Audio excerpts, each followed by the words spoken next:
I'll be ranking the Song of Ice and Fire books at the end of this video, so stay tuned to see my ranking. Without further ado, let's get into this video. So I recently finished A Song of Ice and Fire, the main series, that turned into Game of Thrones TV show, and it's a pretty big phenomenon. I recently finished the book series, or at least what's released of that. Of course, there are 2 more books that have been released, The Winds of Winter and A Dream for Spring, and we'll see if we ever do get those, as seeing the last book came out over a decade ago. So for all intents and purposes, I've finished the series, or what's of it. Now granted, I'm aware that there's some spin-offs I haven't read. It's The Night of the Seven Kingdoms, and there's like a history, or I haven't really looked into the spin-offs really. And I will get to them, I'll eventually read them, but I just haven't gotten to them yet, and I want to kind of branch out, read some other things before I get to them, but I will definitely get to them. My thoughts on the series as a whole. I mean, going into it, I had seen the TV show, I'd seen the Game of Thrones. I think I was actually on like season 7, maybe season 6, when I picked up the first book and started reading that. It's interesting having that context, because I know there have been plenty of people that have read it without that context, but I'm sure there's also been plenty with the context of the TV show. And so like I knew what was going to happen for the most part, at least until like we get further into the series. But like season 1 was pretty closely followed book 1. But even with that said, like I knew what was going to happen. I still really enjoyed the first book. Like it was really good. I like 10 out of 10. I loved A Game of Thrones, the first book, even though I knew what was going on. And I think a lot of that just came down to being able to see characters' thoughts and getting more depth to these characters, as in like getting to see their POVs and everything, what their thoughts are, what's going through their minds and all that, because it's just kind of a different angle. And also, I thought the first book had a much like better pacing. I thought it just went by a lot faster. It was like, and I love the TV show too. I'm not saying anything against the TV show, but I just thought the books kind of overall had some better pacing. In general, once I got further through the series, the pacing kind of like gets a little weird, because like Feast for Crows and Dance with Dragons was originally supposed to be 1 and it was split into 2 and all that. So definitely some of the later books, the pacing gets not quite as tight as that first book. But overall, like I think the pacing was still fairly well done throughout the series. And that's one of the pros to reading the books, while like the TV show, sometimes it got a little slow. Still good, but I just feel like the books went by a little better. I mean, that said, with that, if you've been watching my reviews of these books, you will notice like A Storm for Swords and Feast for Crows, I did feel like dragged a little bit. But even though they dragged, like I still thoroughly enjoyed them. And this is definitely going to be a series that I'm going to be rereading. It's long, it's so long, but it was really good. And honestly, I can't wait to reread these books. Because there's so many details I missed out on, I didn't catch, or just didn't quite fully understand. I know there's so much, because these books are big, there's a lot in them, so of course first time readers aren't going to catch everything. And so that's one thing I think I'm really excited to do a reread, is to just see all the little things I missed and just re-experience it and see what else it has to offer. I'm also excited for a reread, just because like the first time I wasn't really speculating a lot much, because I'm just like reading it. The first time read, I'm just reading it, But on a second time read, I think because I know where the story goes a little bit more accurately, and I can pick up on all the subtleties and all the clues, and I can start theorizing a lot more, which I'm also super excited to get into. I've been watching so many YouTube videos about just like all the theories for Winds of Winter and all the different things, and yeah, I'm loving the theorizing going on. It's like one of the best parts about this, honestly. The things I do for love. Characters, phenomenal. These are definitely the most complex characters I've ever encountered in like any series, and that's amazing. As far as like standouts, favorite characters and all that, that's hard. It's hard to pick a concrete, like this character is my favorite. I have some that I really like. I really like Jon Snow, of course. I like Daenerys. She kind of grew on me. She was kind of all right in the first few, but with like Dance with Dragons, I really kind of started to enjoy her character with that one. I like Tyrion. I don't think I like him as much as I did in the show. And of course, like pretty much all the characters like the show, I like in the books too, like Davos and all the other minor characters, Samwell and all of them. But if I had to choose a favorite, that's really hard. I think I'd have to probably go with Jon Snow.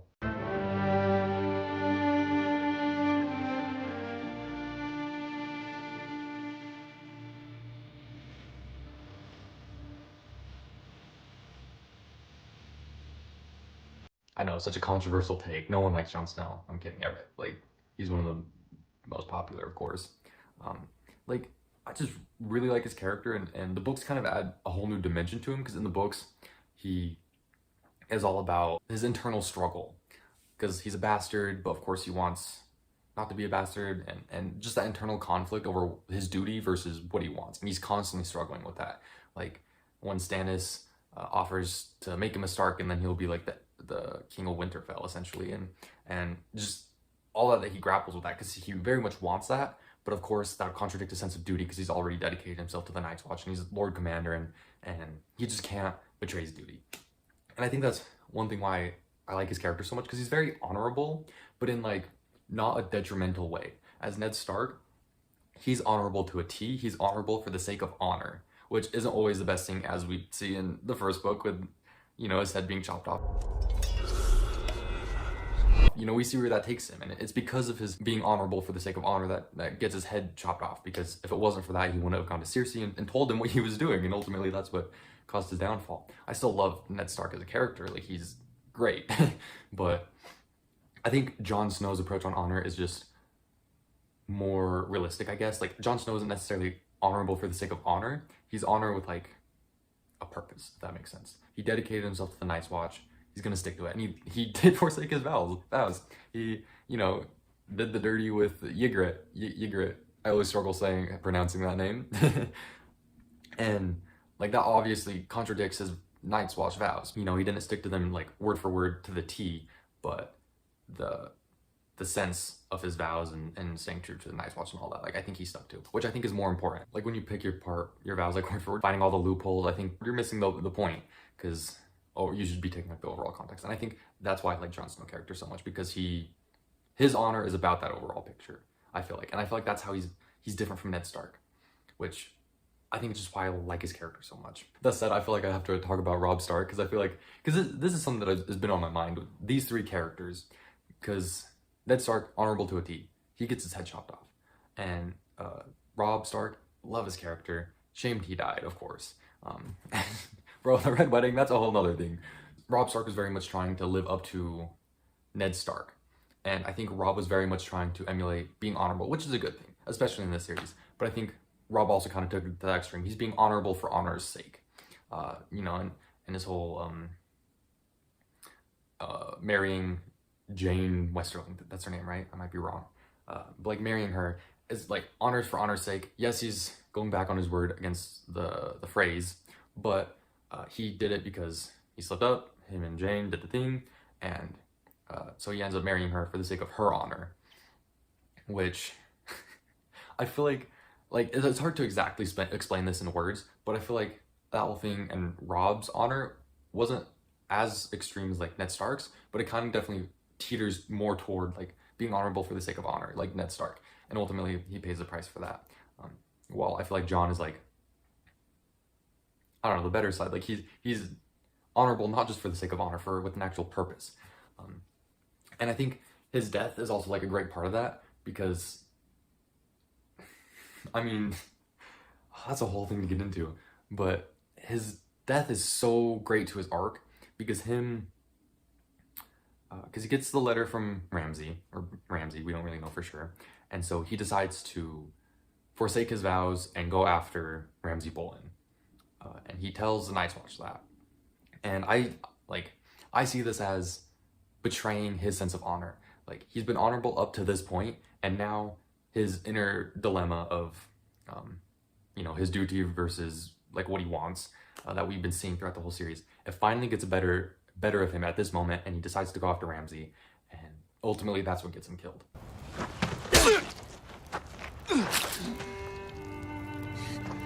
For the watch. At least that's what I think. Maybe I'm super wrong, maybe I'm super off. If you think I am, feel free to comment below and tell me how I'm wrong. I'd love to hear your opinions. But this is just what I think about it. And I just think that's done super well. And of course, I'm fairly certain he's gonna be brought back. That's, like, almost confirmed. I feel like that he's gonna come back to life in some way. He's definitely not, he can't come back the same way, because that contradicts the rules of this world, which is a shame, because I don't want him to change, but also, like, he has to. But he's definitely gonna come back, and I think that's gonna be a big lesson for him. A needed lesson, of course, because he's always been struggling with his duty versus like his wants, and he's always chosen his duty. But I feel like with his character, his wants and duty, they're just gonna get bigger. Like they're just gonna get more extreme, and it's gonna be even harder for him to grapple with that dilemma. And we've even seen that throughout the series. Like book one, of course, he wants to be a Stark, he wants to be heir and all that, but like there's really no feasible way, like there's nothing he can do about it. And so he goes to the Night's Watch, and then he joins the Wildlings, and he wants Ygritte, and he would like to become like a free man, but he's sworn himself to the Watch, you know? There's that dilemma, and then it just escalates even further, and Stannis offers him to make him a Stark and make him heir of Winterfell, everything he's ever wanted, but now he's Lord Commander of the Night's Watch. He can't just leave, you know? His dilemma just keeps escalating, and I think we're just going to continue to see that, especially if the show turns out to be true. Like, it's probably going to escalate, like, oh, he's actually heir to the Iron Throne. Escalation, you know? And it's just going to keep escalating like that. And so, eventually, of course, it was going to happen that he was going to take what he wants, and you know, like, versus his duty. And I think that's better that it happens now, before it really gets ramped up. Because now that he's had that lesson, oh, if I don't stay true to my duty, I die. Like, that's a powerful lesson. And so if he hasn't learned that, then he would have made the wrong decision further down the line, which would have been worse. But that's just my thoughts on it and his character. But ultimately, I think that's why I like his character so much. Is just that whole inner dilemma and what he does about it. I mean, other characters I like most of the characters, to be honest. Theon's arc is crazy. it's very similar to the TV show. But it's also just done really well. And I found myself empathizing with Theon quite a bit more in the books, I think, just because we were able to see like his actual internal struggle versus just watching it. And I think that was a lot more powerful. Tyrion, of course, Tyrion is Tyrion. He's great, awesome, gotta love him. I don't really got much to say about him. Yeah, he's good. I feel compelled to talk about Sansa. Honestly, I like her character. I think I've heard that like some people don't, but I like her. I think it's very interesting where she's going and like her journey. And I'm really eager to see more of her with Littlefinger up in the Vale and how she's learning from him and learning how to play the Game of Thrones. And I think that's such a cool place to take her character. And I can't wait to see what she does once she starts playing the Game of Thrones and how clever she can be, because she's literally being mentored by like the best player of it, or one of the best players. And so I can't wait to get more of her story, to see where that goes and what becomes of her character. I think she's probably going to end up being the downfall of Littlefinger, I feel like. Because Littlefinger is a very slippery character, and he's a very good player, but ultimately he'll bring destruction to the realm. So ultimately he needs to be defeated, but it doesn't seem like anyone can touch him, because he's just such good at playing the game. Varys is like the only one that even stands a chance, but Varys seems occupied with other plots that he is dealing with. And so Littlefinger definitely needs to be stopped, and I don't feel like anyone can really stop him. And so I kind of hope that Sansa learns from him. She becomes really good at the game, and I hope that she's the one that ends up defeating him, because I just feel like that just goes so well with her character and her story, and I think that would be a really interesting place to take her character. I mean, ultimately, that's kind of what she did in the series. It's just, it was done in a not so clever way. It's done kind of a stupid way in the TV show, but hopefully it'll be done better in the books. And ultimately, like, a lot of the things that happen in the show, I wouldn't mind if they happen in the books, like some of where it goes and everything, as well as is done better. Like, if Daenerys ends up going mad in the books, I could see that happening. I can see the seeds there. It just has to be done a lot better. Because in the show, it was...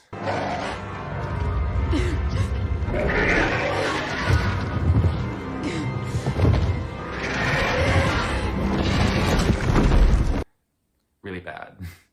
But I can see that happening in the books, just if it's done better. And I think that honestly can be said for a lot of it, a lot that's in the show. It's like, I can see that being done, it just needs to be done better. And I guess I should talk about Daenerys. Her character, she was all right. And then A Clash of Kings, she like did nothing. She was barely in it, it felt like. I didn't really like her story then, but then once, I can't remember what her story was in Storm of Swords, to be honest, but when she gets to Meereen, mainly in A Dance of Dragons, and the whole situation where she's trying to take care of Marine and that whole thing, and with like Barris and Selmy coming into the mix, I just thought that was good. I really enjoyed that, which is the most I've enjoyed her story since the first book. Yeah, so I was enjoying her character toward the end, and I'm curious to see where it goes. I think her leaving off, being found by the Dothraki, don't remember exactly like how, but it's not her Dothraki, it's the like just regular Dothraki that have found her. I think that's a really good place to put her character, because it's kind of like tying up loose ends, because it may not seem like it, but there was a loose end of like the end of book 1. Dany hatches her dragons and she just leaves because the Khaleesi's are supposed to be taken back to I don't remember the Dothraki capital city name, but they're taken back to that place where they live out their days, and Dany avoided that. And I feel like in most series that wouldn't be a loose end, which is one reason I like Game of Thrones so much, because all those like small things that in regular series usually wouldn't be loose ends are still loose ends and will be taken care of, such as that whole Khaleesi, she's supposed to be taken back, and I think that's why it's so great that that's where her character left off on in this last book, because it's a neat way to kind of tie off that loose end and take care of that before she ends up going to Westeros. And I think similar to the show, she's going to end up taking all those Dothraki with her. I think that's probably going to happen when she goes back to Westeros. That said, can't wait for her to get to Westeros. I can't wait for that. Can't wait for her to meet Tyrion. I really wish that happened in the last book, but it didn't. There's so much in this book. There's so much to talk about. I've been talking for a long time, and there's still so much more. It just keeps popping into my head. I'm like, I need to talk about Jaime. I need to talk about Cersei. And there's probably so many other characters. I mean, I've talked extensively about this in my other reviews, so if you really want to know some of my other thoughts about some of the characters I may miss in this video, go back and watch those. But I'll talk about Jaime because he's a standout. Of course, I'd seen the show, so I knew what his character's deal was and kind of where he was going, so I didn't hate him so much while reading the first and second book. But I've got to say, like, once I got to A Storm of Swords and got POVs of Jaime, those chapters were above and beyond. Like, his POV chapters were just so well done, so beautifully crafted, and it really took this series to, like, another level, just with how well done his chapters were. And I always really enjoy a Jaime chapter. Anytime there's a Jaime chapter, it's always just really well done and really good. And he's definitely George R. R. Martin's best written character. And just seeing his journey, it's also such a good place for his character, because his character is all about like being the traditional knight. Because the traditional knight, all about honor, has all these vows and defend the king, obey your father, protect the innocent, defend the weak. Jaime very much isn't that, at least at the beginning. But it's interesting because at his core, that's what he wants to be. He wants to be honorable. He wants to make a name for himself. But just because he was caught in a rock and a hard place between like killing the Mad King, you know, breaking his vows, or letting all of King's Landing be burned in Dragonfire, like he was caught in that hard place, and ever since then, it's just honor has been impossible for him. And so he prides himself on being the best swordsman, and he never gets into trouble because he's the best swordsman in Westeros. He relies on that. That's his being. That's his person. And then he gets his sword hand chopped off.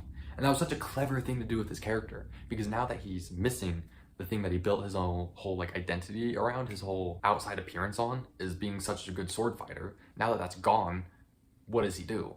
So he goes back to that honor, you know, his core, and wanting to be honorable. And it's really cool to see him when he does try to become honorable. And him pairing him up with Brienne was a perfect way to do that, because as much as he rubbed off on her, she rubbed off on him. And so now he has like a different view of what honor is. And it kind of goes back to the whole Jon Snow, Ed Stark conversation, is like, how good is it to actually be honorable? And Jaime is kind of a whole different perspective of that, because it's like, okay, you should try to uphold your vows, you should try to be good and keep your vows, but at the end of the day, if you can't, or if it's better to break them, like, you got to do the right thing, kind of thing. That's very simple terms. It's a lot more complicated than that, but I think that's one reason why Jaime is such another likable character, or like one of a lot of people's favorite character in the series, is just because that's a whole nother essay about honor and what does it mean to be honorable. And it's just such another interesting look into that whole topic. All right, I'm gonna move on from characters. I know there's tons of characters, but I could be here literally all day if I wanted to talk about all of them, so I'm gonna move on from that. When you play the Game of Thrones, you win or you die. I read A Game of Thrones honestly, I really enjoyed it. It was a really good book. I have seen the series, so like I knew spoilers, I knew what was going to happen and all that, but I still found myself like thoroughly enjoying the book. My first impression, because I mean, it's a big book, you know. It is now the biggest book I've read, word count wise. And so I was, because I've read other long books before. I've read the Harry Potter series. I've read Lord of the Rings. I've read some of the Iliad, and you know, like I've read other long books, and most of them are older, and so they're kind of like, you know, they're older language, so they're kind of harder to get through. Those books are still good, but because this book was so good, I thought that this would also kind of be a struggle to get through, and I thought it'd be older language, and it'd just be a harder read. I thought it would be a harder read than it was. It Yeah, it wasn't as hard of a read as I thought it was. It was going to be. Um, the books are segmented into chapters. Each chapter is like a different POV. There's a handful of POVs in it, and it was really engaging. Even though I like knew it was going to happen, for the most part, this book was pretty closely followed by the TV show. But there were a few chapters, a few scenes that weren't in the TV show, and those were nice. Yeah, those were nice. Another pro is just the amount of depth that this book goes into. Like, even though I'd seen the show, there are a lot of things I didn't understand just because it's in like a TV format, but in a book format, they're able to explain some of those things a lot more, and they don't really go into depth, but they're just able to explain things more. And so I learned a lot more about the world of Westeros and that world by reading the book. You know, things I just hadn't caught when I watched the show.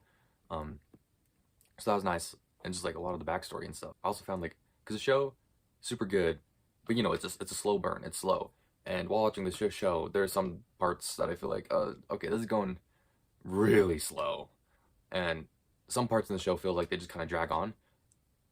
I didn't have that problem with the book. The book really felt like every chapter and every scene was like important, like every sentence even, and like it really feels like George R.R. Martin wrote the story and cut out as much as he physically could and only kept what was important. And it's still a big book, but it just feels like everything in it is important. Like after every chapter, I was like, that feels like it was an important scene, and it just was quicker pacing. It didn't seem like it went as slow. It seemed like it went pretty fast. It is a long book for sure. It's over like it's almost 900 pages.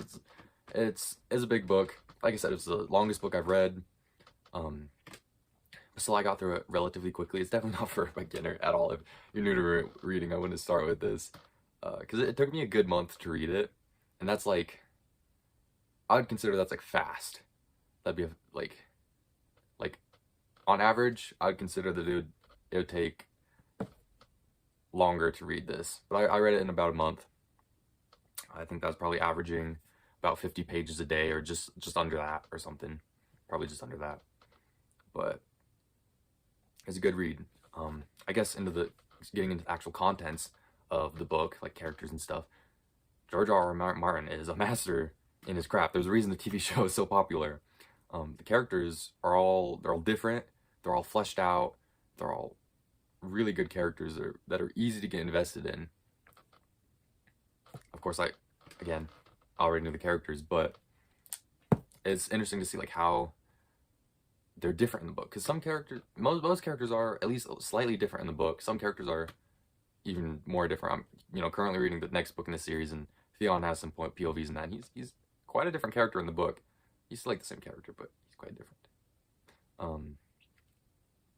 And just the story in general, it's so engaging and like real.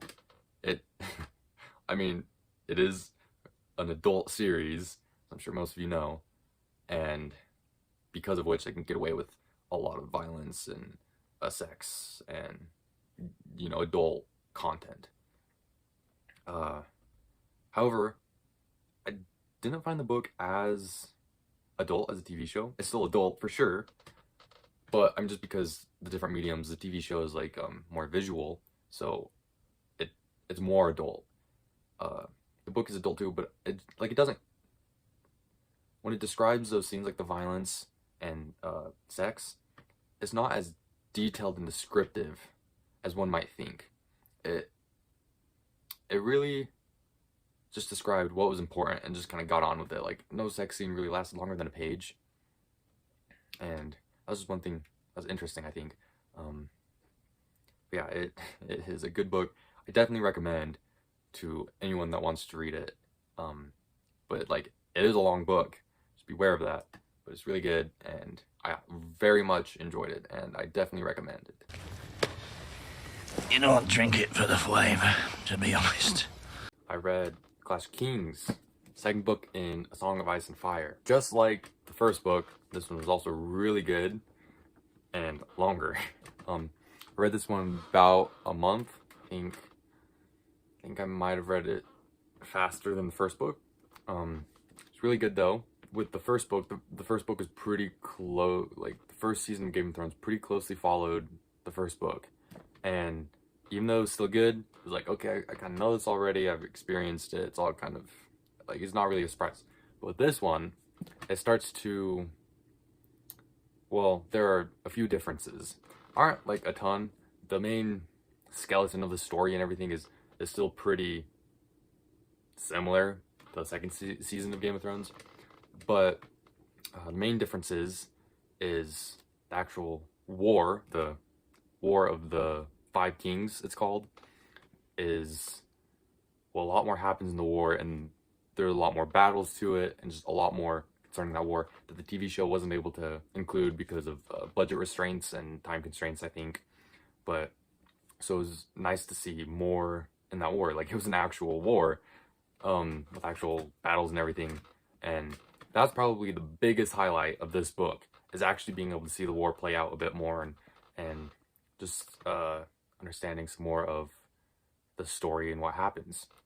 Another thing is that, I mean, I've noticed with the last one, but it really kind of hit home in this one, mainly because Theon has some POV chapters in this, and so that's kind of how I realized it. But it's nice to really be able to like, see the characters in the books and understand like what they're thinking, their thoughts are, and really being able to understand, grasp their character. Which, I mean, you can grasp the characters in the show and everything, but the books just take it to another level of really understanding what's going through their head and who they really are and everything. I mentioned Theon.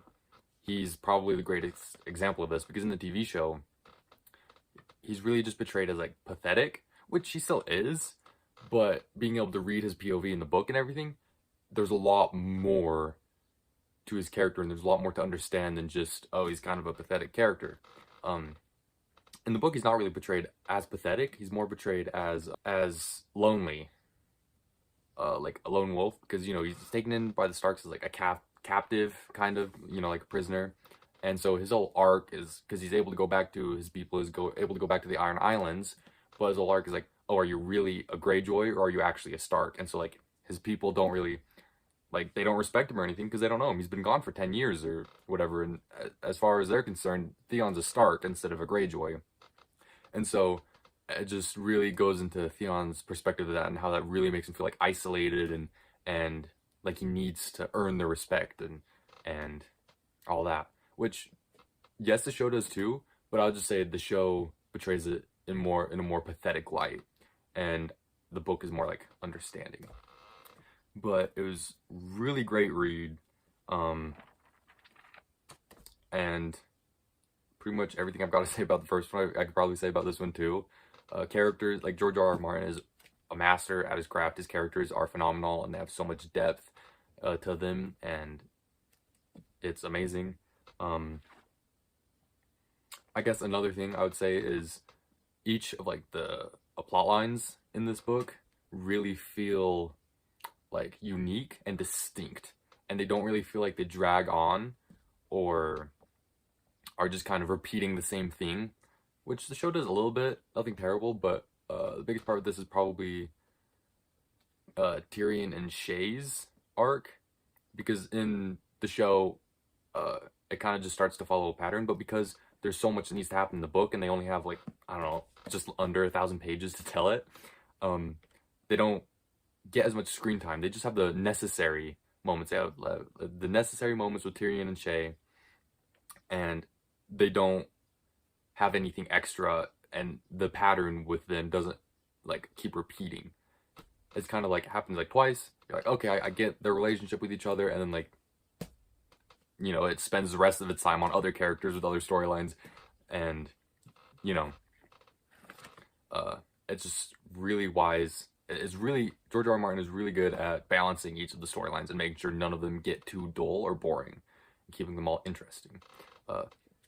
And that goes for Arya's too. I found that her story in season 2, her plotline was kind of like boring, but I found it really engaging in this one. Like when I was going to this one of the things I was not looking forward to is Arya's plotlines, because like I knew what was happening, I knew where it was gonna go, and I knew her plotline in this one, and I was just kind of groaning, like, I've seen that already. I don't really want to have to read that. It's gonna be boring. But then I read it, and it's actually done really well, and like it wasn't as boring as I thought it was going to be. It's actually really good, and that brings me to probably like the one complaint I have is Daenerys's storyline. Hers is kind of boring. I don't know. I couldn't even really tell you why. It was just kind of boring. And whenever I got to a chapter, I was just kind of like reading as fast as I could, trying to get through it, and not like really reading it. But also like she doesn't have that many chapters in either, so it doesn't really focus on her that much. That's my only complaint. Even though this one was long, it was easy to get through. It was a breeze. It was so good.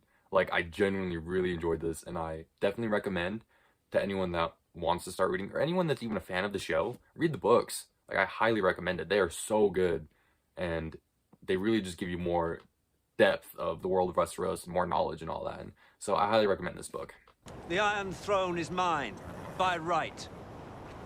All those that deny that are my foes. The story is so good. I just love how it's so character driven. Like, everything that happens, it's because of the characters. And I just love how there's consequences. That kind of goes into the story, and it being character driven is just because there's consequences for every minuscule thing anyone does. And people are punished accordingly for their decisions, you know?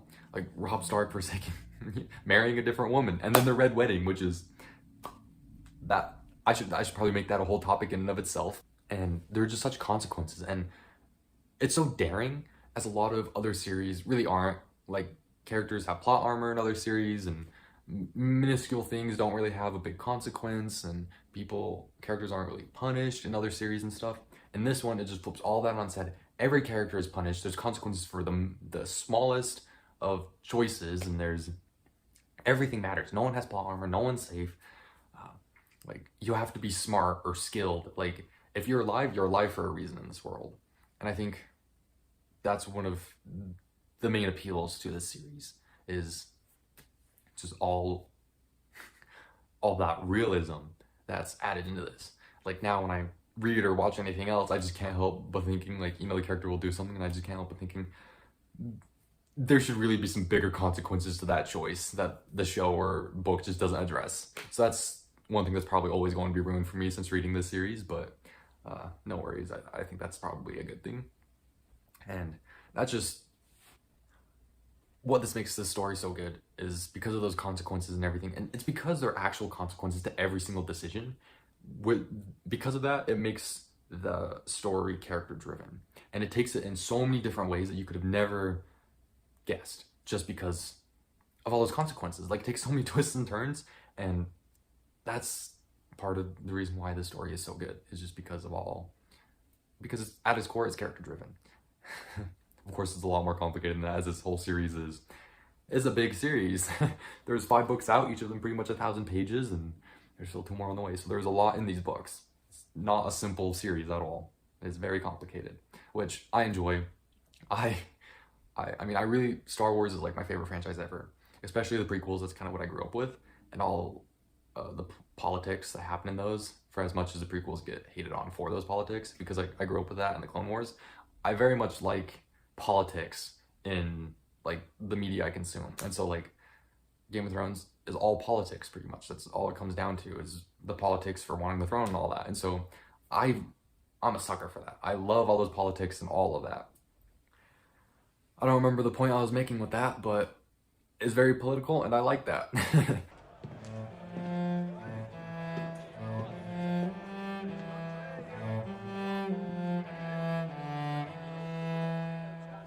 Well, the Red Wedding,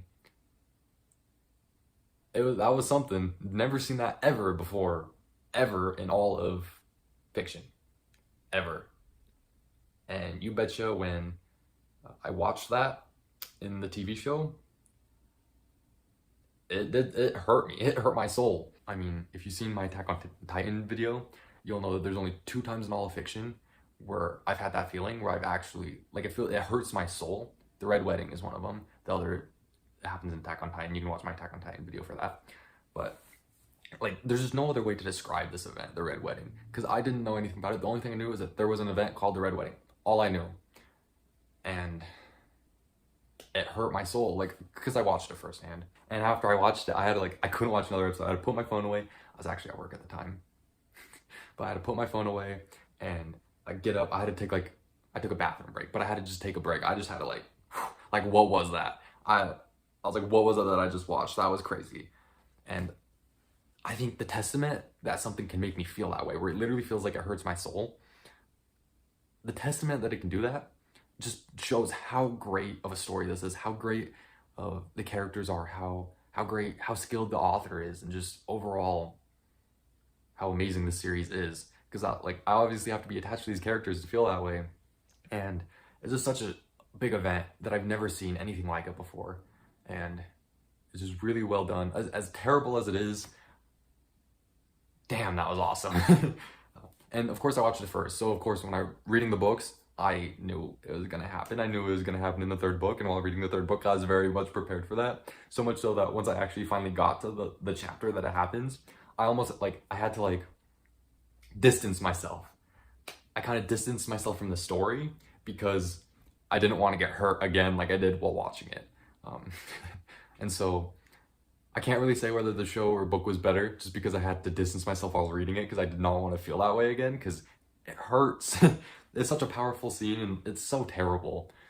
But it's also awesome. I love it because it can make me feel that way, and it just shows how great of a writer the author is, I think. And it's such a big, unexpected twist that I just really shows the balls that the series has. And that's just another reason that makes it so great, is because the show will do stuff like that. And I hope there's more things like that in this series in the next 2 books. So yeah.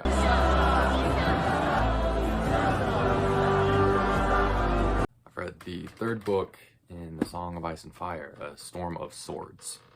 So I feel a little bit different about this one than the other 2.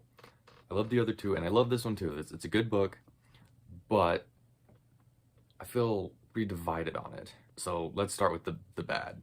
The bad is that it's a really long book. It's longer than the last 2, and it's over 1,000 pages.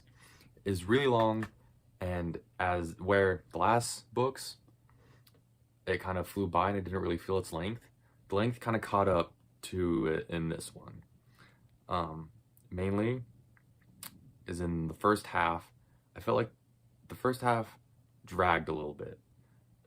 Just like there was some stuff that could have been cut out, and there were a few times in the first half where I grew kind of bored and just felt like the story was dragging. That's my biggest complaint was, yeah, I kind of felt like it dragged a little bit in the first half. I mean, an example is the Arya chapters. There's a lot of Arya chapters in here. She actually gets the most chapters in this book, and I feel like not a lot happens in her story in this one.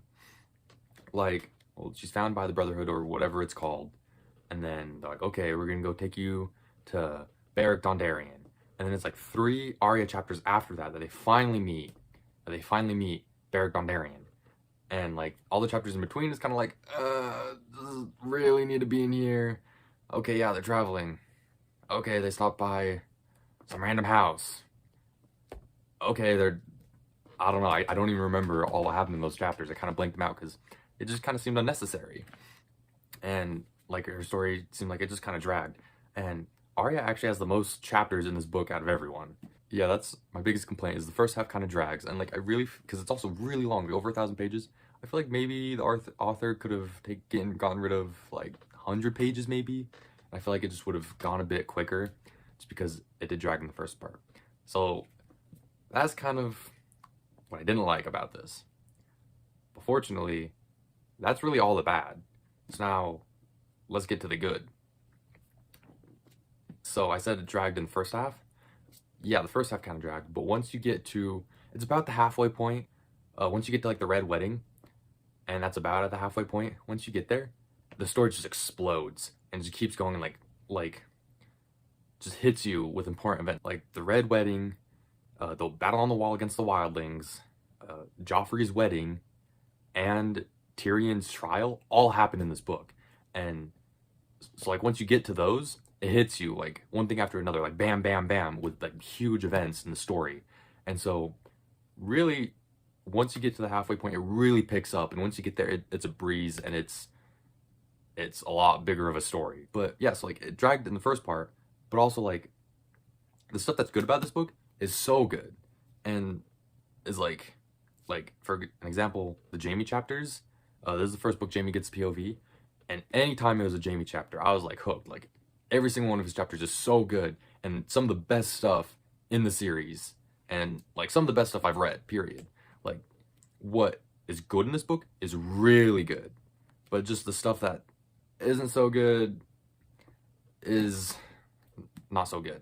And so that's why I feel kind of mixed about this, because like it kind of dragged, as I didn't feel like the other books did, but also what's good in this book is better than the previous two. And so it's a pretty mixed bag. I mean, if you're reading A Song of Ice and Fire, you might as well read this one.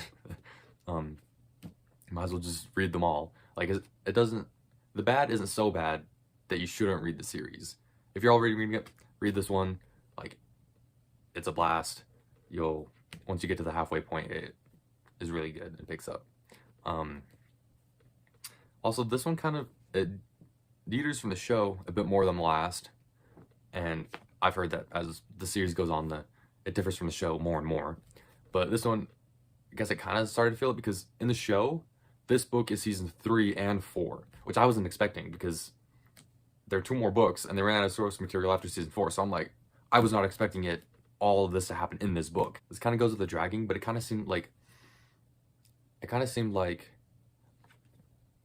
the beginning kind of focused on like 3 or 4 characters, and then the next section focused on like 3 or 4 characters, and then the next section focused on 3 or 4 characters. That's kind of how this felt. It was like formatted a little bit. It felt kind of like sporadic, and it felt like a lot of characters were kind of just like almost just sitting around waiting for the story to catch up so that they could actually go on their story, which also adds to the length. Like it didn't feel as tight as the other two. Because it's like it feels like the beginning kind of focused on Arya a lot and like Jaime, and then you get to the Red Wedding and it's a lot like Catelyn, and I think also teetered on Arya, and then you get to like more King's Landing stuff, and that's when like Tyrion's story picks up and Sansa's story picks up, and so on and so forth. And so it felt a lot of like a shuffling of characters in like first section 3 or 4 characters, next section 3 or 4 characters, and so on, as I said. And it just doesn't feel as tight of a story, just because it feels like there's a lot of the characters kind of aren't doing anything until it picks up. But I don't know, those are kind of all my thoughts. It's a bit of a shorter review. Nothing wrong with that, but it's a good book. If you want to read this series, I'd recommend. Just keep in mind that the first half does drag a little bit. You knew her well, my lords, my lady. You knew she was a troubled woman. I've read A Feast for Crows. So I've now read 4 of the 5 Song of Ice and Fire books. And with each review I did of each of them, I kind of had some kind of an idea of what I was going to say while reading it. But for this one, I kind of don't know what to say. I guess first off, this is where the TV show really starts to veer from the books, because book 3 was the last book like that was out by the time the show caught up, and you know the last 2 came out after the show, and so this one kind of starts to veer from the show, which was interesting. It was interesting to see how it was different from the show, and still some of like the similar aspects that I assume George told the directors of the show or something, like the faith and High Septum and that whole thing, is kind of see how, because I was in the show of course, but it was adapted in such a different way in the book. And honestly, I like that faith stuff in the TV show. I thought that was interesting, but it was just so interesting to see it implemented in such a different way in the book, and in a way that still works very well and probably works better. I mean, I don't think that's too much anyone's surprise though, You know, the author is going to do a better job because it's his series and he knows everything about it. And it's just cool to see, you know, different things like that and how the book just does it differently from the show. And it was interesting.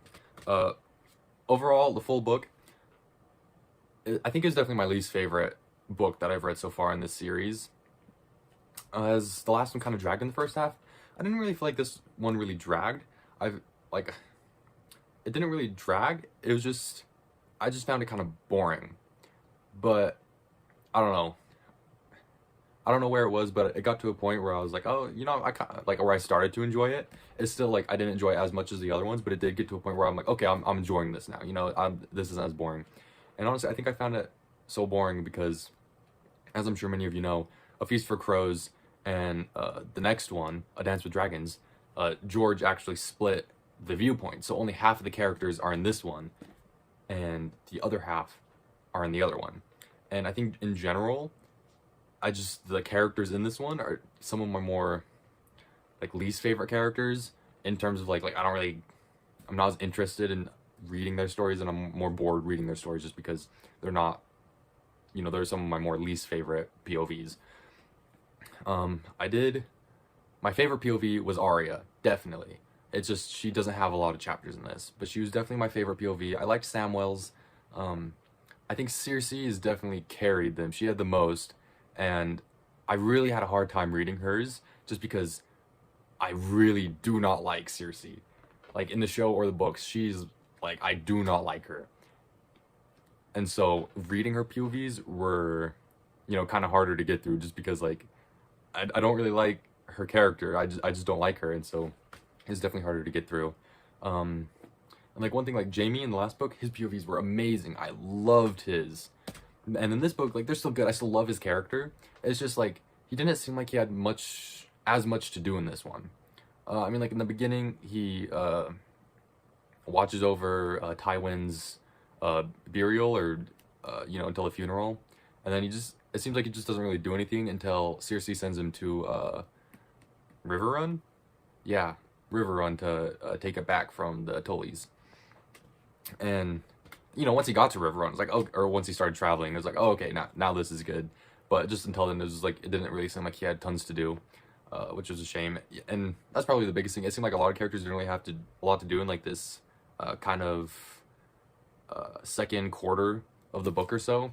And just because like that time was focused on Cersei a lot and getting to know her character and setting her up for her stuff, I feel like, which isn't a bad thing. Like I said, this is my least favorite book of the series so far, but it was still like good. And I think once I kind of realized, okay, this is what the book is. I just need to accept it, because I was trying to like almost just like rush through it to get to the good stuff, because I was assuming it would pick up at the second half a little bit. But once I kind of was just like accepted it, okay, this is what it is, and I kind of slowed down and I started to immerse myself a bit more. I think that's when I really started to enjoy it, is when I slowed down and just really kind of enjoyed what I was reading instead of trying to get to the quote-unquote good stuff. So that's definitely how I'd recommend reading it, is to just slow down and take your time with it and just enjoy it as you go. Another thing that goes back to the POVs split in half is they also, well, because this book focuses on like King's Landing more, and so it also focuses on Dorne and the Iron Isles. But with those ones, they split the Dorne story into like a few different characters, like 3, I think. And same for the Iron Isles, there were like 3 different characters it was kind of did that story with. And I think that was to its detriment. Because there's like that introduced like 6 more characters in this book, and I had a hard time remembering who was who. There were the standouts in each Dorne and the Iron Isles, and plus the chapters, you know, each chapter it's labeled like the name of the character you're following. Like Cersei, it says Cersei at the beginning of the chapter, and you know all the characters except for the ones on Dorne and the Iron Isles. It's like it's like instead of the character's name, it's like the captain of the guards or something. And I feel like that just kind of makes it harder to get to know the character, because I can't even remember their names, to be honest. And I think it just really would have helped to have their name at the set, like the front of the chapter, be like, oh, okay, this is this character. And it would help me remember their name a little bit more and remember their character. And I really struggled remembering some of their names. And also, like, 3 characters to Dorne and 3 characters to the Iron Isles. I think that also hurt. I really think the author could have just gone with one character for each, and I think I think that really would have worked, and it just would have helped remember the story a bit better and the character, because and there's a standout for each of the stories. In the Iron Isles, Victarion, who is, well, Theon's uncle, Balon's brother, he was my favorite POV from the Iron Island storyline, and I wish instead of getting like a little bit of Ashen, a little bit of the other Victarion's other brother, I don't remember his name, the like priest or whatever. Instead of getting them, I would have preferred it to just have been Victarion the whole time, because I found his chapters for the Iron Islands most compelling. And same for Dorne, it was, I think her name's Arianne, but I found her chapters most compelling in the Dorne story, and I would have just preferred it to have been hers the entire time. And especially kind of seems like with both the Iron Islands and the Dorne, it was kind of like teetering on the three different characters, trying to find like the right character, and then once you get further into the story, it seems like it kind of figured out which character should be following, and so it seems like we got a bit more Arianne in the Dorne and a bit more Victarion in the Iron Islands. That's just what I think. I didn't think those other characters were too necessary. I think the author could have, gone with Victarion and Arianne with minimal changes to the story. But overall, I actually found myself really enjoying the Dorne storyline. The Iron Islands was good too, but I think the Dorne one definitely was a superior, and I actually found myself really enjoying the Dorne one. It was just so interesting seeing like a different part of Westeros that we haven't seen before, and kind of seeing their own political stuff, and like what is it, the leader, I think they call him the prince, I might be wrong, but the leader of Dorne, he's paralyzed, I don't remember his name, sorry, but getting to see like how he rules and what the people think of him, and like, because it's revealed, because the people think of him, they don't really like him because it seems like he just doesn't do anything, but then at the end it's revealed like he's had this crazy plan this whole time, and like just like big stuff, and I was blown away. I was like, I love this character, I want more of this. So yeah, I did find myself really enjoying the Dorne stuff. I should probably talk about Cersei's character a bit more. Like I said, she probably has the most chapters in this book, and I would say she's almost kind of like the main character in this book, so I feel like I should talk about her a bit more in her story. It was really interesting to see like how bad of a player she is in this game, because like she thinks she's so good, she thinks she's one of the best, she thinks she's one of the elites, and in reality it seems like everything she's doing is just screwing herself over in the long run. And I just thought it was really interesting. I kind of like expected that.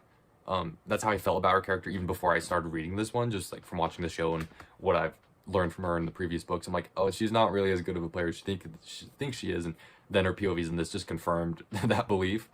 But it was just so interesting to see what her headspace is like and see her character. And I think that's part of the reason I don't like her so much, is just because she has such like a narrow-minded, selfish mindset, and it's really obvious. And that ends up being how she screws herself over, just because she's thinking so selfishly, and she has such a big ego, and she thinks she's so great at the game. She's a master manipulator, and she's such a good player in the Game of Thrones, and in actuality she's just not. And yeah, it was interesting. I think there was like a scene, I don't remember it too well, but she set up her plans or whatever, and then she like smiled to herself and thought like, oh, I am actually Tywin's like heir or something. Like she was comparing herself to Tywin, and how Tywin couldn't have done better than she did in that moment, and all this. And I'm just thinking, no, that wasn't as clever as you think it was. I don't remember exactly what it was, but and just seeing her not take counsel from anyone, like her uncle Kevin, insists, like at the beginning when she needs to pick a new hand, and her uncle Kevin like insists on this one guy, and he's giving her counsel, and she's like, no, I won't have the Tyrells be my hand. They're like, because she doesn't like the Tyrells, and she refuses to have any of them like in any high positions or anything, because she thinks of them as enemies. And then her uncle Kevin is like, no, like you need to, like, they're your allies, you need to build up their trust, and you got to put them in these high places so they trust you. You don't want them to turn into your enemies. They're your allies, and if they turn into your enemies, you're screwed, is basically what Kevin's saying. And Cersei is just so like self-centered and ego-minded that she can't see it, and so well, I assume she'll end up, the Tyrells will end up becoming their enemies. We don't know that for sure at the end of this one, but that looks like that's the way it's going. So yeah, that's my prediction. But yeah, overall, it's a good book. I just recommend slow down and enjoying what you're reading and not trying to like rush through it. Just kind of accept it, and like once you slow down, really take your time and really get into the characters' heads, I think it just becomes a lot more enjoyable.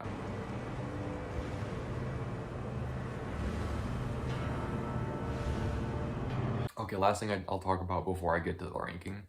Just where I think the series is gonna go, my predictions and everything. As minimal as they are, because like I said, I was reading it, like I wasn't really thinking about the future predictions or theories while I was reading it. I was just like trying to enjoy the story, which I did. But as for my theories, my predictions, so Winds of Winter, I don't think Stannis is actually dead, and I think Stannis and his army will actually end up taking Winterfell. Well, end up winning that battle. I'm fairly certain of it, and I think it'll just come down to like the other houses in the north, like all the small things I think are just adding up to Stannis' side. And I know there's like a grand conspiracy or a grand north conspiracy theory. I actually don't know the theory, but just from the name alone, I can kind of guess what that theory is. And I think I believe it to an extent. I think some of the houses in the north will end up joining Stannis because of what the Boltons did and how they killed their king and everything. I think they'll end up like siding with Stannis, and somehow that's gonna play into Stannis taking Winterfell. And so I'm fairly certain that Stannis is gonna win that. And I just really don't think Stannis is gonna die, just because he's definitely not quite done with his character. There's at least something a little bit more with his character. I can just tell that. I'm not sure exactly what that is. I think it has something to do with Melisandre and the prophecy and what Azor Ahai, or however you say that. Just kind of like the hero that was promised, or whatever it's called. I think Stannis has something to do with that, because Melisandre thinks he's that one. Whether he is or not, that's up for debate, but he definitely has a part to play with that prophecy, I think. So I don't think we're done with his character. As for, there's so much more, because there's like gonna be what, 4 battles in the next book or something, like one with Winterfell, the one at Marine, which I don't know what to think about that. I saw some theories about it. I think it is fairly likely that Barristan Selmy will die in that battle, which is probably fair. If I was writing, that's probably what I would do, just because George R. R. Martin is balancing a lot of characters at this point, so he needs to kill some of them off. I really have no idea what's going to happen with King's Landing. I don't know what's going to happen there until Dany shows up with her dragons, of course. And then there's the one guy that claims to be, is it Aegon Targaryen? The kid that claims to be Rhaegar's son, the one on the mountain supposedly killed. Honestly, I kind of hope he's not a Targaryen, because I feel like if Jon also turns out to be a Targaryen, oh, that's a lot of Targaryens right there. And so I think it would be cool if, I think it's Aegon. Correct me if I'm wrong. But I think it'd be cool if he's actually not. He's actually a pretender, not actually a Targaryen. That's kind of what I hope it goes with it, but I really don't know. He could very well end up being an actual Aegon Targaryen. And of course, like I said, I haven't really done much theorizing. I think what I have done theorizing with is just the whole Stoneheart and Brotherhood thing. That's crazy. I've heard quite a few theories with that. And honestly, I really think that they're gonna do their own like Red Wedding, but to the Freys. I think that's really kind of what it's looking like it's gonna be, and what it looks like it's gonna happen is that they're gonna do a Red Wedding for the Freys, you know, give them like revenge, a taste of their own medicine. And I think that ultimately that's why Jaime is being brought to them. I don't think they're actually gonna kill Jaime.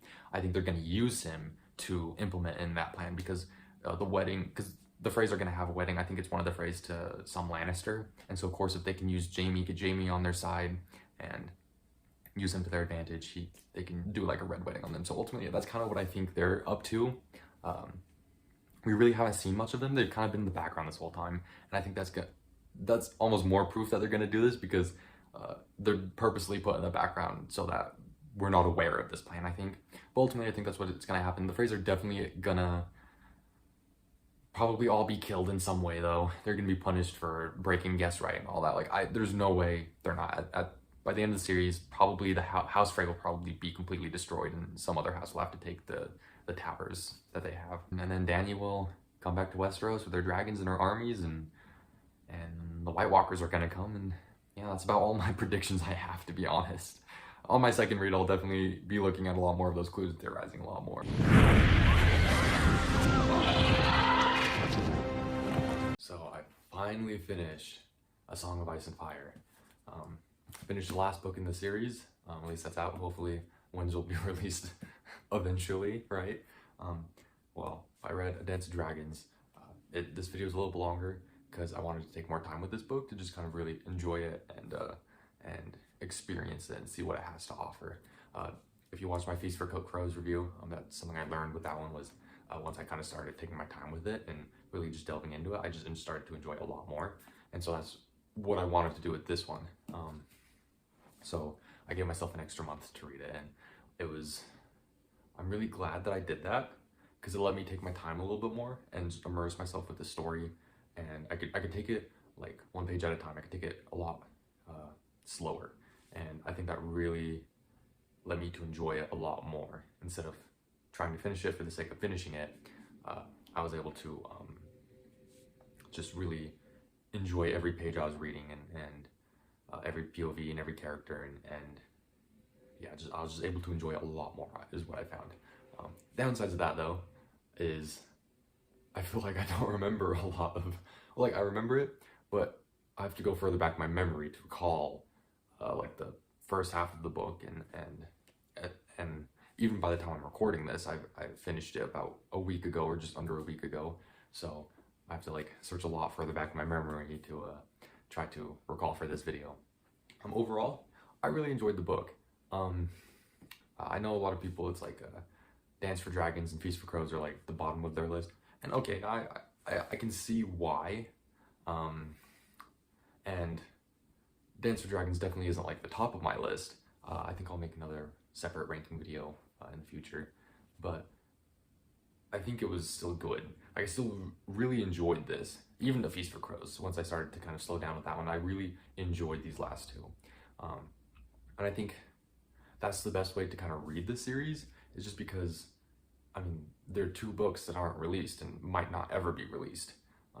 And so if you're reading just to finish it, you really can't do that anyway, just because those last two books aren't released and might not ever be. So you can't really read it in that way, and it's more meant for just enjoying page by page where you're at, taking each moment and just enjoying it that way. And I think that's the best way to read A Song of Ice and Fire, is to take it slowly and just really enjoy what you're reading. And that's just the most enjoyment I was able to, like, I was able to get the most enjoyment by reading it that way, if that makes sense. I really like this book though. I think it's definitely better than A Feast for Crows, and I think that's just because I like a lot more of the POV characters in this one. I like John's POV. I can't even remember who else was in here now. Davos was in the first half, and I like him as a character. I mean, Daenerys, it really depends what her story is, if I like her POVs. But the whole thing happening in Marine in this book and all that, I actually found that fairly entertaining. And then at the end, when we get some POVs of Barristan and Selmy, I loved those chapters. Those ones went hard, I will say. And it's really interesting because, like, while watching the show, I really didn't like Barristan and Selmy. And I was very much like, I liked Jorah Mormont more than I did Barristan and Selmy in the show. And like then when Selmy dies in the show, I was like, oh, okay, nice, you know, because I really just didn't care for him in the show much, because in the show it seemed like he just kind of showed up and tried to take Jorah Mormont's spot, you know. But in the books, I have the opposite. I feel the opposite about them. I still like Jorah Mormont is all right, but I don't like him as much. I find myself liking Barristan and Selmy a lot more in the books. So when Selmy comes in, I mean, and he comes in a few books ago. He doesn't come in this book, but when he comes in, I don't know, almost like replaces Jorah Mormont, I'm kind of fine with it, just because I like Selmy more in the books. And that just goes further with this book, because Selmy actually has some POV chapters, and they were really good. Yeah, so I really liked the Barristan and Selmy POV chapters. Oh, Tyrion is another POV. Love Tyrion, of course. I don't know who can't. He was my favorite character in the show until they stopped doing anything with him. But he is what he lacks for in the later half of the show, he very much makes up for in this book. So that was nice. I still really like Tyrion. I really like his dynamic with Penny, the other dwarf. And I just think, I don't know, I really like that pair. And think it's a very interesting dynamic they have. That said, I should probably talk about Tyrion a bit more and kind of what he's going through. Because from what I'd heard that he very much hates his family in this book and very much wants revenge, which, yeah, he does, but I was kind of expecting that part to be ramped up more. And I feel like more in this book, he's more like more depressed, which is kind of what we got in the show, and so I was expecting the books to be drastically different from that, just from what I've heard. But I found his kind of mindset being more similar to what he is in the show at this point than I thought it would. And I just think it's really interesting what the effects of him killing Tywin had on him. Because, like, yes, he didn't like Tywin. Tywin was a terrible father, so Tyrion killed him, like, and that's very justifiable why he killed him and all that. But it's very interesting to see the effects that has on him, just because he still ponders it. And like in the beginning, he's always asking everyone, where do whores go? Because that's what the last thing Tywin told him before Tyrion shot him. And just, I think that's interesting because even if you have a horrible father, even if you killed him and even if it's justified or something, like, surely that's still gonna leave a mark on you and your mentality and your person. And so I'm very glad that it showed that in this book. And that's just one thing I love about this series, is everything has a consequence, as it should and as it would in real life, as other books kind of just glaze over that part. But with A Song of Ice and Fire, every small moment has consequences that can kind of sometimes be huge. I mean, in the case like of the Red Wedding, that's a huge consequence for Rob marrying someone he wasn't promised to. And that's just one thing I love about the series as a whole, is the big consequences. The one thing with Tyrion that I wanted from this book is I really wanted him and Daenerys to meet. Like, if that ended like that, I would have been satisfied. That's what I was hoping through the whole book. And so when they didn't, I was like, I don't know. I mean, it got to a point where I kind of realized, like, oh, I don't think they're gonna actually meet by the end of this. And that was just the one thing I was hoping for, is I just wanted them to meet. And I guess that's one complaint I can have. I mean, and I've heard other people kind of complain about this, but like, A Dance of Dragons kind of feels, in some ways, it kind of feels unfinished. And of course, you know, there are 2 more books in the series. Of course, it's not finished. But this book as a whole, in a few areas, it feels like maybe it could have had an extra chapter or 2. Like, a few of the characters could have had an extra few chapters, like Tyrion in this case. I don't know. Like, I think Tyrion and Daenerys finally meeting at the end, I think that could have been a great way to close Tyrion's story, at least. Dany is on a completely different thing right now. And her being taken off by Drogon to, I don't remember what she called it, but that mountain, I don't remember what she called it, but Drogon's lair or whatever. And then it finally ends off with her having, being found by the one Kyle, I don't remember his name either, but the Dothraki. And with Dany's story and where it ended, it makes sense that she hadn't met Tyrion yet. I mean, and they kind of did, because Tyrion was in the fighting pits and she was there before she was taken. So like, they kind of did, but not really. But it just kind of makes sense they didn't make that they didn't meet by the end of this book, just because of what was happening with Dany at the time, and her being, you know, taken by Drogon and found by the Dothraki. And because like, that was probably a decent place to end her character in this book, I think. It's kind of like a cliffhanger for the next one. And yeah. Oh, one thing that comes to mind, Quentin Martell and how he died. I think it was probably good that he died, and very much because plot armor doesn't really exist in this series, and so having him being brought alive by when he tries to free the dragons, I think kind of stays true to that and how consequences have actions. But gosh darn, I did not think he would die, and I didn't want him to die. I was very much rooting for him at the end, and I very much did not want him to die, and so I was very mixed when he did die. Yeah, I was very troubled when he died, because I didn't want him to. It makes sense that he did, though, of course, if you're gonna try to do what he did, you know, trying to free the dragons and with a very minimal plan, that definitely 99% of the time will get you killed. So it makes sense that he died. I was very much rooting for him, and I really didn't want him to die. I really wanted him to make it through that. And I was actually very shocked when he did die. Like, because he ends his chapter saying like, oh, now I'm on fire, essentially. And then his chapter ends. And so I was thinking, oh, he's gonna go run into, like, he's gonna find a pool of water and just jump into, and he's gonna be like scarred and stuff, but he's still gonna be alive. That's what I was thinking. And then it cuts with the Barristan chapter, and he's just dead, a complete like corpse, completely burnt, and he's dead. And that just put that speculation to an end in a very impactful way. And yeah, disappointment's not the right word, because it was right that he died. He shouldn't have survived trying to feed the dragons like that, but I very much thought there was a lot more in store for his character, and I thought there was a lot more to explore with Quentin. I just thought there was a lot more to his character and a lot more that we could see and explore with him. And so when he died, it just like all that was suddenly gone, and I'm like, oh, great. I mean, and a lot of it still probably could be explored with Arianne and Dorne. I haven't read the sample Winds of Winter chapters, and I don't think I will. I don't want to. I kind of want to keep them surprised, you know? I don't want to read them. I don't know, maybe I will eventually, but as of right now, I don't plan on reading them. So yeah, that's what I felt about Quentin. Jon Snow, I guess I should probably also remark on, loved his chapters, what he's doing on the wall with the wildlings and everything. I just loved all that. And then of course, with the pink letter and then how he dies, that has a lot to talk about. There's a lot there. He died in a very different way than he did the show.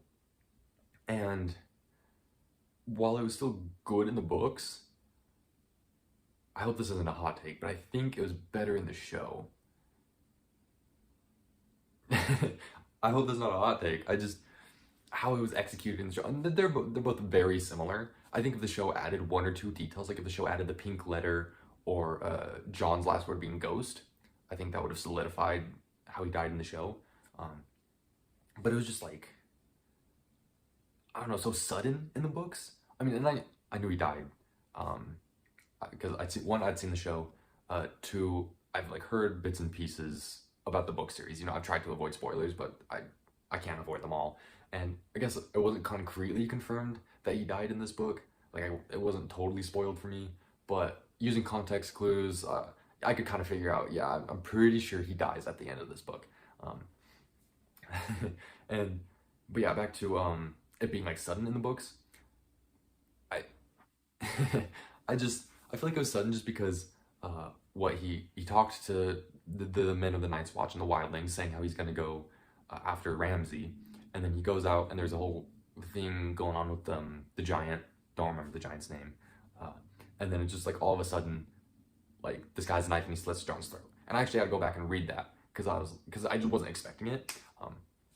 And so I had to go back and read that. I was like, wait, is this right? Did I read this correctly? So I like went back the paragraph or two and I read through it again. And I was like, oh, this is it. Which is fine. I think it was perfect in the books. I just like how it was done in the show a bit more, I think. Because even in the books, they had, you know, the people came and they stabbed him and they said, for the watch. But I think the thing I liked about the show is that in the show, it was obviously planned. Like, I don't remember any of the guys' names. What, there's Ollie and Thorn and, you know, the other few. It was obvious that they had planned to kill Jon, while in the book, it seemed improvised. Like, kind of spur of the moment. It's like, okay, this is the last, like Jon going to face Ramsay, that's the last line, and then it was just kind of like spur of the moment, okay, we have to kill him. That's kind of more what it felt like, and I think that's the one reason why I like it better in the show, just because it was obviously planned, and I just think it was better that way. Thus said, I think Jon's last words being ghost is perfect, and with the epilogue in it, or no, not the epilogue, the prologue in I almost said Winds of Winter, in A Dance of Dragons, I think it's fairly obvious that Jon is going to come back, or I should say isn't actually dead, just because of all the clues and Easter eggs. Because like in the prologue, it's all about the warg dying and shifting into, I think he actually shifts into a girl, but you know, shifting his conscious into another creature. That's all what the prologue is all about. And we didn't see anything about that character, or like really anything of that prologue. I think there was a little Easter egg to it actually. I think it was in a Bran chapter. Because he said like they're being chased by wolves or something, and I'm pretty sure it's the same wolves as the guy in the prologue, because he was talking about wolves and stuff. But that's kind of like the prologue just kind of leaves it at that, and then Jon's last words being ghost. I think it's fairly obvious that Jon isn't technically dead, and he just shifted his conscious into ghost, and then that's how he's gonna come back somehow. I think, like, I'm 99% sure of that. So I don't think John's dead. I'm pretty sure that's not a very controversial take. But that part was done beautifully, and the pink letter, I don't even know what to think about that. I've already like watched a few theory videos about it and everything, so I'm aware of quite a few of the theories and all that, and it's just a lot to unpack because like there's just a lot going on with it. Like saying Stannis is dead, they defeated his army.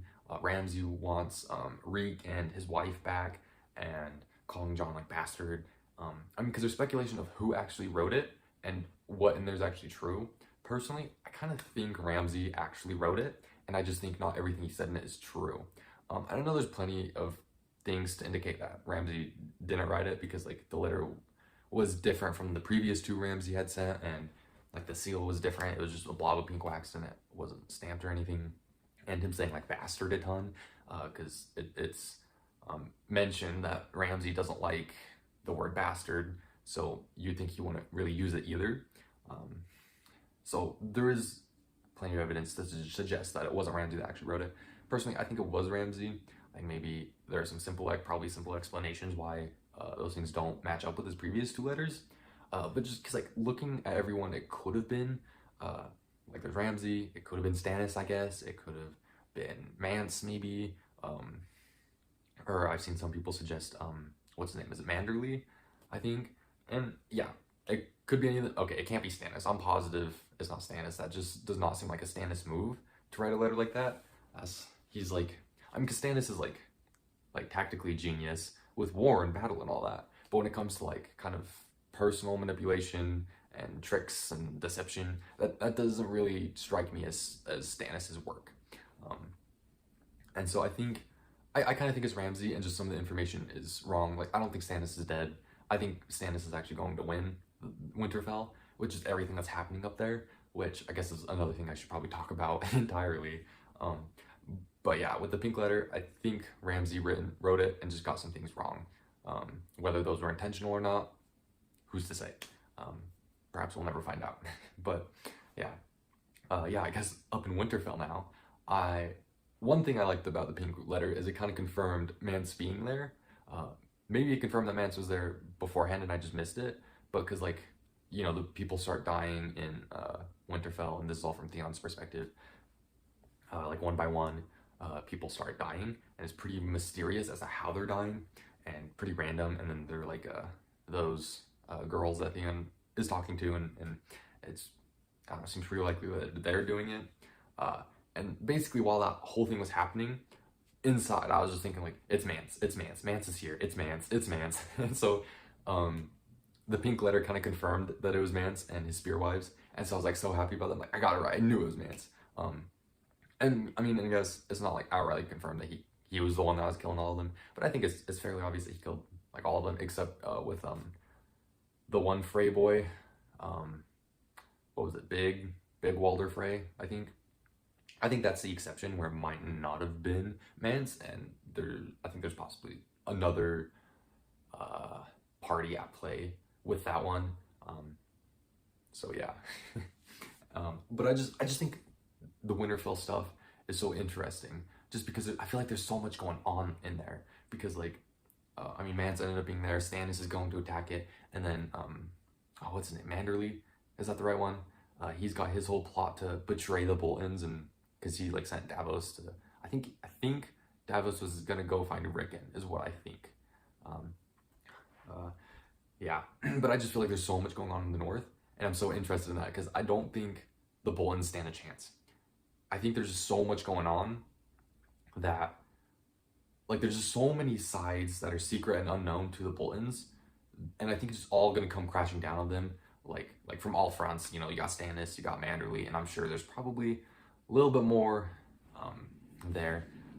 So yeah, I think the Boltons are gonna lose that battle. I don't know what the battle's called, like Battle for Winterfell or Battle of Ice or whatever it's called. And I guess that kind of leads me to another thing I didn't like, is like, because Davos had some chapters in the first half, but then he goes off on the request of Manderly, was it to find the heir of Winterfell, which I think he's going to find Rickon. That's what I think, because like, obviously Bran and Rickon are alive, but Bran is beyond the wall. so it seems kind of impossible for Bran to come into play there. And we haven't heard about Rickon, I don't remember what book it was, but since Rickon and Bran departed. So I think Davos is going to go find Rickon, and that's how Rickon's going to come back into play in the story, honestly. But I was kind of disappointed that his story left off halfway through this book. I was hoping we could get a continuation of that, but I guess it makes sense. I mean, this is already a long book. There's a lot to cover, so it probably makes sense that that was cut out. I also liked how the characters from A Feast for Crows eventually kind of entered the story. Like, you get to a point, and I think the first one is Arya, and I just think it was cool how those characters kind of came into play in this book. I don't think there's anything specifically that I want to mention. It was good stuff. I feel like we finally got closure on Cersei's story in Feast for Crows with her having to do the Walk of Atonement and all that. I think it was kind of lacking in the Arya chapters because, like, there were like 2 of them? I don't know. It was like, I feel like those probably could have been put in A Feast for Crows and, like, not in this. Because obviously, like, Sansa didn't have chapters in this, along with a few other characters. And I feel like that could have been the same for Arya, just because, like, it was such minimal stuff we got with Arya, and I feel like, I don't know, it wasn't super relevant. So I feel like that could have been stuck with just, like, the rest of the Arya chapters in The Feast for Crows. But still, I loved them. I like Arya's chapters, so those were nice. I think Jaime got a chapter. Yeah, frankly, I don't remember his chapter. He went off with Brienne. That's about what I remember. I think Cersei's were probably the standout in this, just because it felt like it was kind of a close to her story from A Feast for Crows, which I think was good, to finally kind of get closure there. I mean, it ended on a pretty good note in Feast for Crows, but finally getting, like, that extra little bit in here was nice. What, that new character that's introduced, that's a member of the Kingsguard, I don't remember what his name was, but I'm like 99% sure certain that that's the Mountain. I feel like the show kind of confirms that almost, so that's interesting, and I'm interested to see where that goes, and all that story. All in all, I think I pretty much said everything I wanted to. It was a good book. I very much enjoyed it. And I know there's still a few books in this world left. Like, there's, Dunk and Egg. There's, like, a history, a Fire and Blood. I don't know if Fire and Blood might be a work in progress. I'm not sure. But those are just some of the books that I've heard thrown out there. And I'll definitely get to them eventually. But I think for now, I kind of want to read other things and kind of leave this year. But I'll definitely come back to those books eventually. But for now, I'm going to read other books. I think to conclude this video, I'll just say kind of what my thoughts are, like, having finished it, because it was really good, and I'm glad I was able to read it.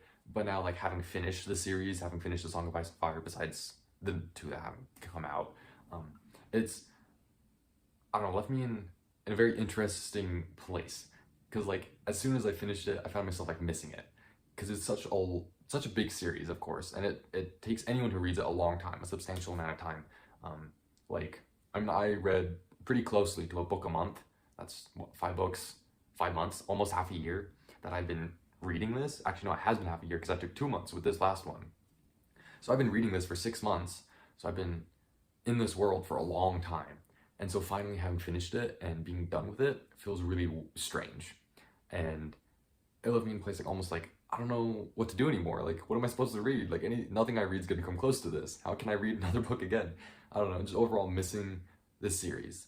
And because it's a really good series, and I really enjoyed it, and now having finished it and it being over, it's just kind of, I don't know, a little bit sad, a little bit somber, I guess. But hopefully Winds of Winter will come out, right? Eventually, right? No, we'll see. But yeah, I think those are my final thoughts on the book. I definitely recommend, if you love the show, give it a try. It's a really good read. I recommend taking it slowly and just enjoying every part of it. I think that's the best way to read it, just because if you're reading it to finish it, you physically can't, because there are 2 books not out yet. But yeah, I recommend. I can't wait to see what Martin does in those 2 books, if they ever come out. And yeah, that's the end of this video.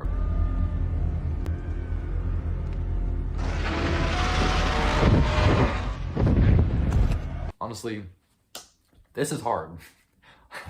I don't know how to rank them because they're just all so good. So I'll start with my least favorite, my number 5 spot, which has definitely got to be A Feast for Crows. Like, honestly, I enjoyed it. I liked getting Cersei POVs and just seeing like what's up with her, and she's got a lot up with her, and I still really enjoyed A Feast for Crows. It's still good. I mean, all these books are good, but ultimately when it comes down to it, I think Feast for Crows is my least favorite, just because it seemed like it kind of dragged, and other than the Cersei chapters, I just felt like there wasn't really much going on with it. Cersei was kind of like holding the book up, like she was definitely the best part of it, and the rest was just kind of like dragging. Still, I still really enjoyed the book. I just think it's the weakest one. At my number 4 spot, I probably have to put A Dance with Dragons. I hate putting it that low. I really loved A Dance with Dragons, and I hate that I have to put it in my number 4 spot, because it's still a really good book, and I really liked what was happening with Marine. I really liked what was happening with John's character. I think Danny and John were really kind of like the two pillars holding this book up, and ultimately I didn't really feel like this one dragged a lot. I think what comes down to it is just, it feels like this book isn't finished. It feels like some of the characters could have had a bit more added to their story, and it just feels like this one's kind of unfinished a little bit. If it was finished, I think it definitely would have been ranked higher. At my number 3 spot, I've got to put A Storm of Swords. Super good, and once you get to that halfway point, once you get to the Red Wedding, it picks off with like just the biggest things to happen. There's the Red Wedding, the fight on the wall against the wildlings, Joffrey's wedding and his death, Tyrion's trial and all that. It's so much happens, and so many characters are just at the thrown to the forefront and really tested in this book, in A Storm of Swords. And so ultimately, I really love that one. The only thing against it is just that first half felt like it was kind of slow. And it wasn't until about you get to about the halfway point where it really picks up, and then it's just like bam, bam, bam, bam, bam. If this book just consisted of like the halfway point forward, it would be number 1, definitely. It's just that first half that kind of drags it down. So my number 2 spot is A Game of Thrones, the first one. Super good. Of course, it's almost 1-for-1 first season of the TV show, but it's just excellently paced, excellent story. Everything about it is just excellent. I can't think of a single thing wrong with it. It's just perfect. I guess the only thing wrong with it is 1-for-1 of the show with season 1. Like I knew everything was going to happen. That's not a detriment. I still think it was really good. I mean, I'm placing it in my number 2 spot. But yeah, it's just, I already knew everything. It wasn't different at all. And with that said, number 1, A Clash of Kings. I don't think I've ever seen anyone rank this book at their number 1 spot, but I absolutely love this book. I thought it was everything great about the first book, but with added stuff that wasn't in season 2, which I thought was amazing. I actually really like this book, and I think this is a hot take, but I think it just had the best story, like from beginning to end, the best through line, and the best pacing throughout. It had all the good of the pacing from the first book with just a more interesting story, I think, and that was just because it was a bit more unique. It was just different enough from the show that I'm like, oh, this is new stuff. And so yeah, I've got to put A Clash of Kings on my number 1. That's probably a hot take. You can tell me why I'm wrong in the comments, but that's just my ranking. If I read through them again, maybe this will change, but as for right now, that's my ranking. If you like this video, if you like hearing my thoughts about Game of Thrones, I'm sure there will be plenty more Game of Thrones videos from me. I'm not even close to being done with this series. I mean, there's the spin-off books I have to read still, and theorizing I could do. This is such a complex series that there's so much more that I can talk about it, and I'm sure I will talk about it a lot more. So if you enjoyed this video, hearing my thoughts about it, feel free to subscribe and like. You know, it just helps out, and I appreciate it.